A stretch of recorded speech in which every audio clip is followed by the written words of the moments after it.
સ્વામિનારાયણ હરે. સંવંત 1877ના કાર્તિક વદી અમાસને દિવસ રાત્રિને સમયે સ્વામી શ્રી સહજાનંદજી મહારાજ ગામ શ્રી લોયા મધ્યે સુરા ભક્તના દરબારમાં વિરાજમાન હતા અને ધોળો સુરવાળ પહેર્યો હતો અને ધોળી છીંટની ડગલી પહેરી હતી ને મસ્તક ઉપર શ્વેત પાઘ બાંધી હતી અને પોતાના મુખારવિંદની આગળ પરમહંસ તથા દેશ દેશના હરિભક્તની સભા ભરાઈને બેઠી હતી. પછી શ્રીજી મહારાજે સર્વ પરમહંસને પ્રશ્ન પૂછ્યો છે, કેટલા સંકલ્પ કહેવાય ત્યારે નિષ્કપટ કહેવાય ને કેટલા સંકલ્પ ન કહેવાય ત્યારે કપટી કહેવાય? પછી પરમહંસ વતે એનો ઉત્તર ન થયો.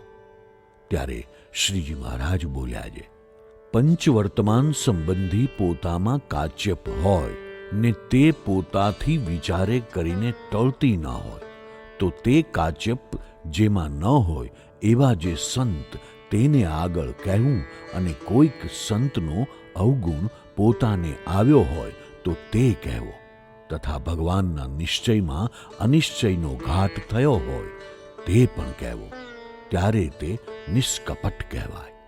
અને એ માહિલો સંકલ્પ થયો હોય ને તેને જે સંતની આગળ ન કહે તેને કપટી જાણો. પછી વળી શ્રીજી મહારાજે પ્રશ્ન પૂછ્યો છે, એવો કપટી હોય ને તે ડાયો હોય તેને કેવી બુદ્ધિએ કરીને ઓળખીએ? ત્યારે એનો ઉત્તર પણ પરમહંસને ન આવ્યો. ત્યારે શ્રીજી મહારાજે કહ્યું છે, એ તો એમ ઓળખાય છે એનો સહવાસ હોય ને ખાધે પીધે બેઠતે ઉઠતે ચાલતે હાલતે પોતા ભેળો રહેતો હોય ત્યારે પોતે તેની ખબર રાખે ને પોતાથી નોખો પડે ત્યારે પણ બીજા માણસ પાસે તેની છાની ખબર રખાવે, ત્યારે તેનું કપટ ઓળખ્યામાં આવે. પછી વળી શ્રીજી મહારાજે પ્રશ્ન પૂછ્યો છે, દંભે કરીને વર્તમાન પાળે ને દંભે કરીને ભગવાનનો નિશ્ચય રાખતો હોય ને તે પોતે બુદ્ધિવાળો હોય ને માની હોય તે પોતાના વર્તમાનને ને પોતાના નિશ્ચયને બીજાના સાચા વર્તમાન ને નિશ્ચય તેની આગળ અધિક કરી દેખાડતો હોય ત્યારે તેને એમ કેમ કળીએ જે એનો દંભે કરીને વર્તમાન ને નિશ્ચય છે? ત્યારે એ પ્રશ્નનો ઉત્તર પણ પરમહંસ વતે ન થયો. ત્યારે શ્રીજી મહારાજ બોલ્યા છે, એની પ્રતિષ્ઠાનો ભંગ થાય ત્યારે એનો દંભ કળાય, નહીં તો ન કળાય. અને વળી શ્રીજી મહારાજે પ્રશ્ન પૂછ્યો છે, ભગવાનનો નિશ્ચય તથા વર્તમાન તે બેમાંથી કેવો ઘાટ હોય તે પાડે અને કેવો ઘાટ હોય તો પણ ન પાડે? અને તેનો અવધિ હોય તે કેવો જે ક્યાં સુધી એ ઘાટ રહે તે ધર્મમાંથી પાડે ને ભગવાનના નિશ્ચયમાંથી પાડે? ત્યારે એનો ઉત્તર પણ પરમહંસ વતે થયો નહીં.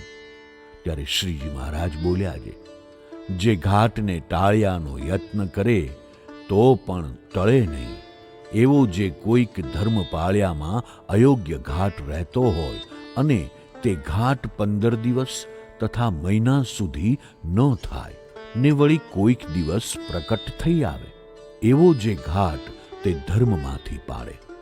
અને એમ જ ભગવાનના નિશ્ચયમાં પણ જાણવું. અને જે ઘાટ થયો ને તેને વિચારે કરીને ટાળી નાખે ને પાછો ફરીને તે ઘાટ થાય નહીં એવો જે ઘાટ તે એ બેમાંથી પાડી શકે નહીં. અને વળી શ્રીજી મહારાજે પ્રશ્ન પૂછ્યો છે, સત્સંગમાં દ્રઢ પાયો કેનો થાય ને કેનો ન થાય? પછી એનો ઉત્તર પણ પરમહંસને ન આવ્યો.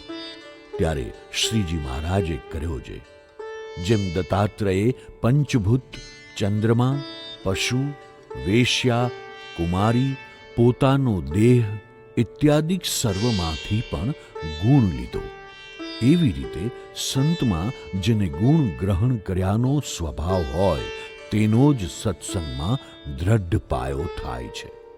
અને જેને સંતમાં ગુણ લીધાનો સ્વભાવ ન હોય તે સત્સંગમાં રહ્યો છે તો પણ એનો દ્રઢ પાયો નથી.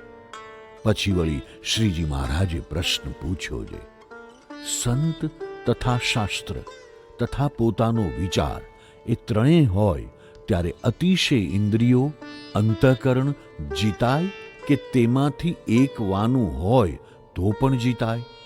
અને જો એમ કહેશો જે એ ત્રણેય વાના ભેળા હોય તો જીતાય, ત્યારે સંત પાસેથી કેવી યુક્તિ શીખવી અને શાસ્ત્રમાંથી શી યુક્તિ શીખવી અને પોતાનો વિચાર કરીને શી યુક્તિ શીખવી તે કહો.